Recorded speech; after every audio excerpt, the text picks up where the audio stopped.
বাবা যখন বাড়িতে গেছে, মেয়েটা জিজ্ঞাসা করে, বাবা ও বাবা গো, গেলেন এত ভালো ভালো চোখ লইয়া, এখন দিয়ে আপনি অন্ধ হইয়া বাড়িতে আসলেন, কারণটা কি? মেয়ের বাবা ডাক দিয়ে কয়, মার বলিস না, মুহাম্মদকে মারার জন্য গেছিলাম, যাইয়া কাছে যাইতে পারি না, অন্ধ হইয়া বাড়ির মধ্যে ফিরে এসেছি। আল্লাহ কয়, ওয়ামাকারু ওয়ামাকারাল্লাহ ওয়াল্লাহু খায়রুল মাকিরিন। ষড়যন্ত্রকারীর জবাব আসমান থেকে হয়। এই জন্য আমার যুবক, মেয়েটা চোখের মধ্যে ওষুধ দেয়, যত ওষুধ লাগা চোখের ব্যথা শুধুমাত্র বাড়ে কিন্তু কমে না। এবার মেয়েটার বাড়ির আশেপাশের মানুষগুলা ডাক দিয়া বলে, এই শোন শোন, তোর বাবার কান্নার ভাল লাগে না, তোর বাবারে নিয়ে জঙ্গলার মধ্যে ফালাইয়া দে। শত হইলে তো মেয়ে বাপেরই কি ফালাইতে পারে? আরো যারা ফালাইতে পারে? মেয়েটা ডাক দিয়া কয়, সমাজের মানুষ, ও সমাজের মানুষ, আমার বাবাকে আমি ফালাইতে পারবো না, আমার 2টা দিন সময় দাও, এই 2টা দিনের ভিতরে আমি আমার বাবাকে নিয়ে এমন জায়গায় চলে যাব যেখানে গেলে আমার বাবার কান্নায় আওয়াজে কেউ বিরক্ত হবে না। বন্ধুরে ও কমলগঞ্জের বাবা, এবার মেয়েটা আশার বাসা বাইন্দা রাতের বেলা চোখের পানি ফালাইয়া কান্দে, আর আল্লাহরে ডাক দিয়ে কি, আল্লাহ ও আল্লাহ গো, আমার বাবা তোমার বন্ধু নবীরে মারতে যাইয়া বাবার উপরে গজব আসছে, কিন্তু আমার বাবার চোখ তো ভালো হয় না, সমাজের মানুষ সবাই আমার বাবার বিরুদ্ধে চলে গেছে, আমার বাবার আমি নিয়ে যাব। ওই মুহূর্তে আমি কি করব? বইলা বইলা তাহাজ্জুদের নামাজটা পড়িরা রাতের বেলা ওই মেয়েটা ঘুমাইছে, ঘুমের ঘরে স্বপ্ন দেখেন কে যেন তার আয়সা ডাক দিয়া বলে, ও মেয়ে শুনে রাখো, তোমার বাবাকে দুনিয়ার সব ওষুধ দিলেও ভালো হবে না, তোমার বাবার চোখ যদি ভালো করতে চাও, যেই নবীরে মারার জন্য তোমার বাবা তলোয়ার লইয়া গেছে, ওই নবীর কদম মুবারকের ধুলা মুবারক তোমার বাবার চোখের মধ্যে লাগাইয়া দাও, দেখবা তোমার বাবার চোখ ভালো হয়ে গেছে। আর বড় করে গোনা সুবহানাল্লাহ।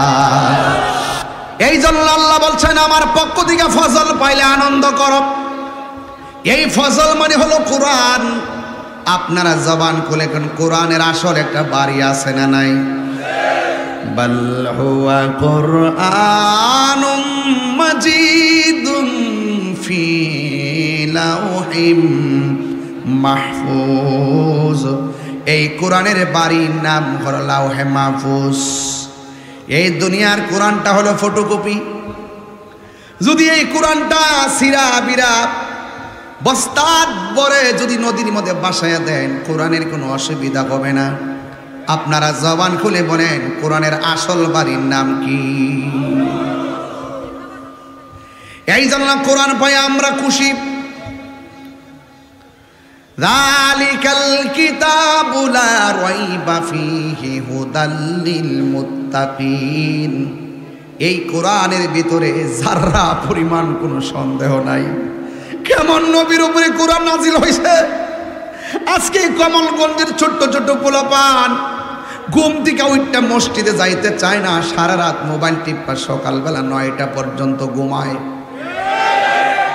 কিন্তু ছেলেরা জানে না, এই কোরআনের একটা অক্ষর যদি কেউ তেলাওয়াত করে, আমার আল্লাহ তার আমল নামায় 10টা নেকি দান করে দেয়। এই জন্য সন্তানগুলোকে কোরআনে পড়াইতে মসজিদে পাঠাবেন।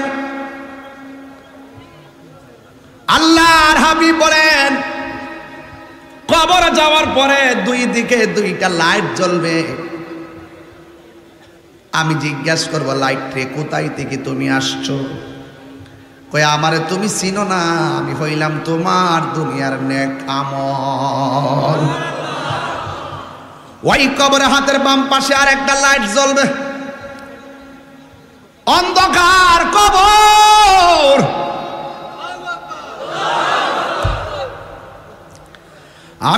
তুমি কে গো? ডানে মাটি, বামে মাটি, সামনে মাটি, পিছনে মাটি, উপরে মাটি। তুমি কে আমার কবরে বিনা তারে লাইট জ্বালাইতাছো? তুমি কেডায়? কই আমারে তুমি চিনো না, আমি হইলাম তোমার দুনিয়ার কোরআন তেলাওয়াত।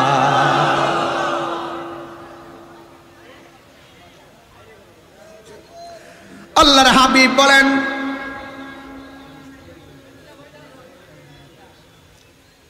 যারা এই কোরআনের মাহে রমাদানুল মুবারকে বেশি বেশি কোরআন তেলাওয়াত করবে, এই কোরআনটা হাসরের ময়দানে তেলাওয়াতকারীর জন্য দাঁড়ায় আমার আল্লাহরে ডাক দিয়ে বলবে, আল্লাহ তোমার বান্দা আমি কোরআনকে তেলাওয়াত করেছে, তারে দুজখে দিও না, আমি কোরআন তেলাওয়াতকারীর জন্য সুপারিশ করি। আল্লাহর হাবিব বলেন, সেই দিন কোরআন তেলাওয়াতের সুপারিশে আমার আল্লাহ তেলাওয়াতকারীকে ডান হাতে জান্নাতের টিকিট দিয়ে দিবে। রাইসুল মুফাসসিরিন আব্দুল্লাহ ইবনে আব্বাস রাদিয়াল্লাহু তাআলা আনহু বলেন, আল্লাহ যে বলছে ফজল পাইলে আনন্দ করো, এই ফজল মানে হলো কোরআন। কোরআনের সাথে সম্পর্ক রাখলে লাভ আছে না নাই? আর জোরে বলো, আছে না নাই? এরপরে 2 নম্বর হলো ইসলাম।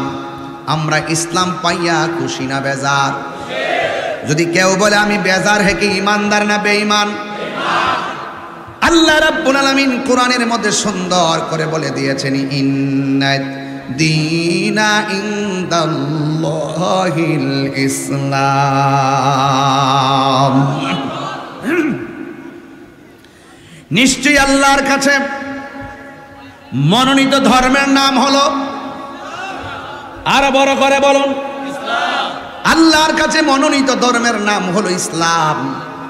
আপনারা জবান খুলে কোন ইসলামকে মারামারির ধর্ম না, শান্তির ধর্ম। এই শান্তি কমলগঞ্জে আছে না নাই?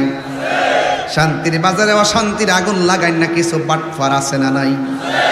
কয় ফাতার মৌলবী এরা বেশ লাগাইব, সুখে থাকলে ফুকে কামরা। আমি মনে করছিলাম উলামায়ে কেরামদের বুঝি এই বুঝি বাংলাদেশে সুযোগ আইছে মিল্লা জিল্লা দেশটার কিছু একটা করব, কিন্তু দেখলাম ক্ষমতা আইতো পারছে না, লইতো পারছে না, বইতো পারছে না। আইসায় আল্লাহর ওলির মাজারের মধ্যে আক্রমণ শুরু করছে। আসার আগে যদি এই অবস্থা হয়, যাওয়ার পর কি তুইব? মিলাদুন নবীর জুলুসের ভিতরে ব্রাহ্মণবাড়িয়া কসবাতে এমন ফিডান ফিডাইছে, আমাদের 55 জন মানুষদেরকে তারা রক্তাক্ত করেছে। কুলিয়ার ছড়া আমাদের এক আশেকের রাসূলরে ফিডাইয়া মাইরা ফেলাইছে।